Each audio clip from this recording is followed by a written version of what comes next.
They say when you pay peanuts, you get monkeys. Does that hold good for this case? Let's find that out.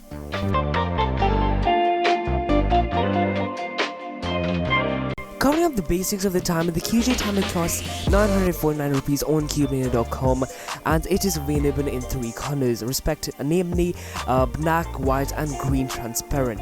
Now if you ask me to recommend a color, I would obviously go with the black, then the green transparent and then the white, in that order, because overall the timer has black aesthetics to it, so the black color matches well with the black aesthetics. Then the green transparent makes it look pretty cool, so you can see the internals of the timer really nicely, and the white is, in one word, just horrible. It uses 2 AAA batteries, which is pretty sweet compared to the older speed stacks, as they use those cells which are really hard to find and really tough to replace. And no, they aren't included in the box, which makes it a bit downside to the timer. But apart from that, let's continue. Now speaking of the box itself is very sturdy. In it you obviously get the timer packaged in a bit of plastic, and then you get a 2.5mm to 3.5mm jack. Now that is what connects your timer to the computer, so that you can use it along with your favorite timer apps like CS Timer.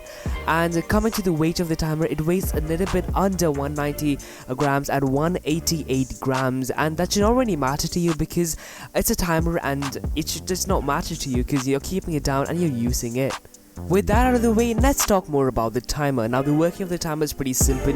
You turn it on with the power button, place your hands on the touchpads, wait for the green light, start, solve your puzzle, then put your hands back on the timer, that stops the timer, and then hit the reset button to reset the times. Now one thing I was pretty happy that QJ did is they did not go for the save button. Now this is pretty stupid that what other timer companies like Speedstacks do. They even include a save button, which is really dumb because Cuber is not going to save their PBs on a Speedstacks timer. I mean, because who is going to really save their PBs? You're just going to either memorize it or it's going to be in your database online. Now one problem that I've faced with the timer is the brighter lights. So the red and green lights, they're comparatively way more brighter, and they're actually hurting if you do not fix that. And this is pretty ironic because we're paying a lesser price and we're getting brighter lights. So one fix I can just tell you guys is what I did. It's pretty simple, and it's pretty much common sense, if I can use that, is that you take masking tape and you put a couple of layers of it on the timer, on the lights to be precise, and so you can still see the red and green, but it's not going to be that bright and not hurting to your eyes. Now I'm also a huge fan of the font.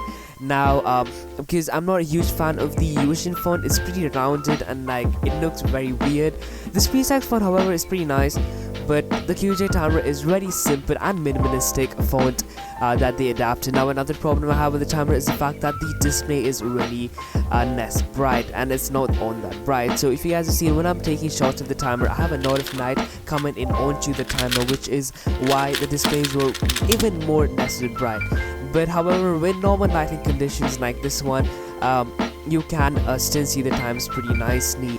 Now one thing I would like to tell you guys is that coming to the aesthetics and the ergonomic design. Now aesthetics wise, the QJ timer is pretty basic, which is what you can expect for around that price range.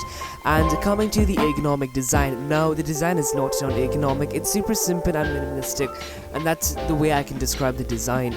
Now one more thing I'd like to address is the fact that the timer is pretty accurate. Now if you take the Yuxin timer for this comparison, if you place your hands on the Yuxin timer and remove it, you can either get like 3 sets of numbers. I'm not pretty sure of that, but now the QJ timer is pretty accurate, so you get varying sets of numbers, which is really nice. You can end up with 0.05, 0.06, 0.11, 0.10. It's a lot of numbers, and yeah, I think that's all about I can say for the timer.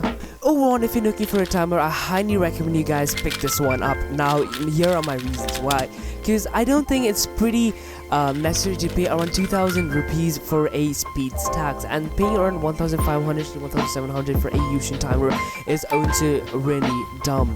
Now if the ergonomic design does not cater to your needs, and the aesthetics of the QJ timer is not what you like, I highly recommend picking up the sweet stats, and if budget is not on your side.